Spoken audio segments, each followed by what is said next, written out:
To round off GT Sport's last batch of 3 new vehicles, of course we need to talk about the probably least interesting and least significant car of the 3, at least for most of us, and that is of course the newer shape 2021 facelift version of the Subaru BRZ, the BRZ S in particular.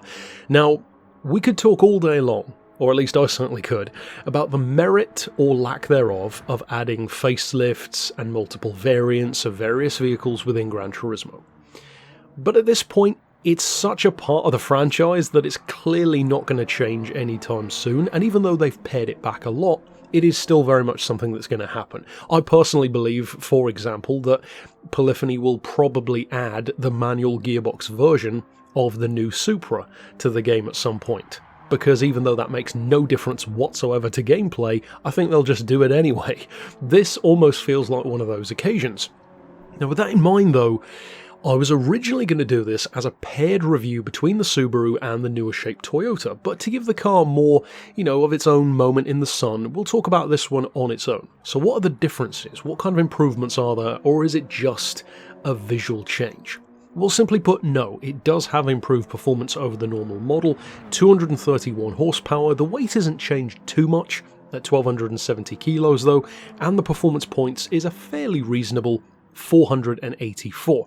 Now the price tag of course is not that high, just under 33 grand, so it begs the question of course, does it have merit? That's an entire can of worms, but then also if you just say yes or no to that and move on from it, because many of us have our own opinions there, what can the car do on its own 2 feet? So in other words, imagine that no other version were in the game.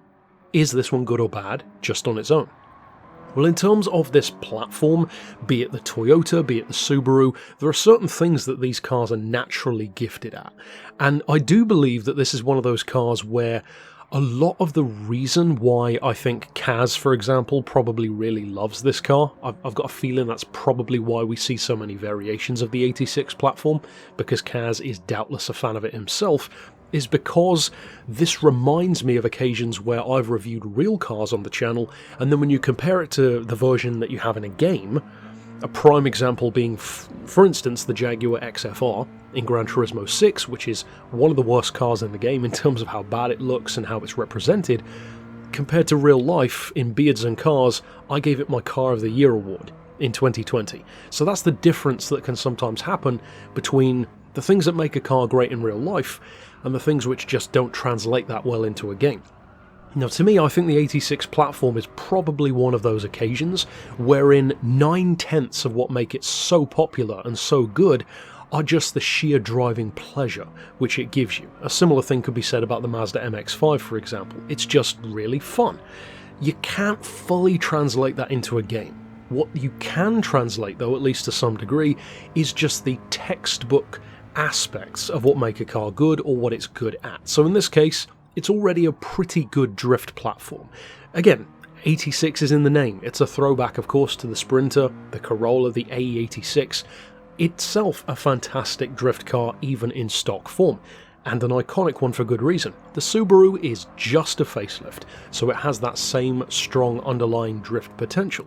There's even the full-on, 1400 horsepower or whatever it is BRZ in drift form in the game. This one is the kind of car where I would say, if you get the chance to try it, jump into the game, spend the 30, 33, 34 grand on it, maybe do some upgrades, and see what you think.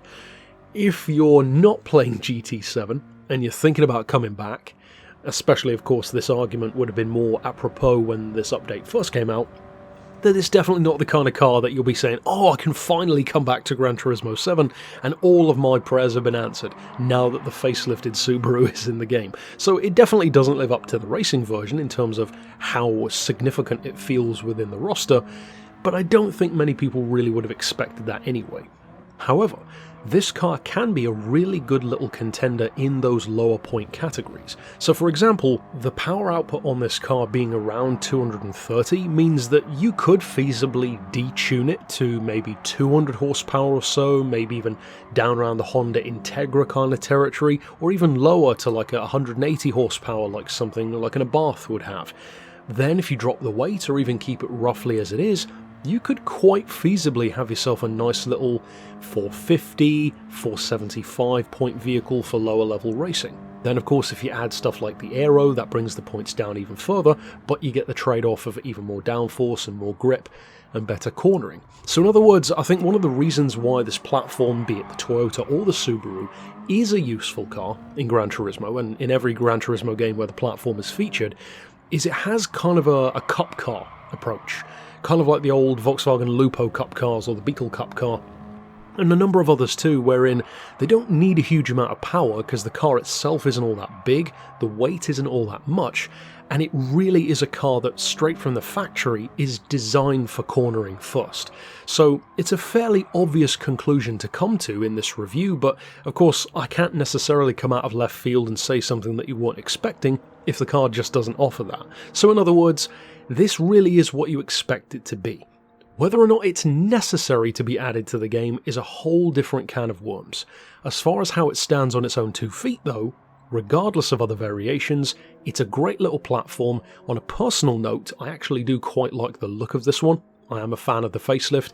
It kind of reminds me more of a Supra, ironically given that it's not the Toyota version, but yeah, it's worth a look if you get the chance, but definitely not a top tier priority for most players. Ultimately though, that's it for my thoughts on the newer shaped Subaru BRZ. Tell me yours down below. Have you already picked up the car? Do you like it? Do you dislike it? And of course tell me your thoughts on what you think about adding facelifts, variants of vehicles within the game. Is that something that has always annoyed you in Gran Turismo? Are you a fan of it? As I said, tell me down in the comments, and of course stick around on the channel for more reviews as well. But for now, as always, thanks for watching.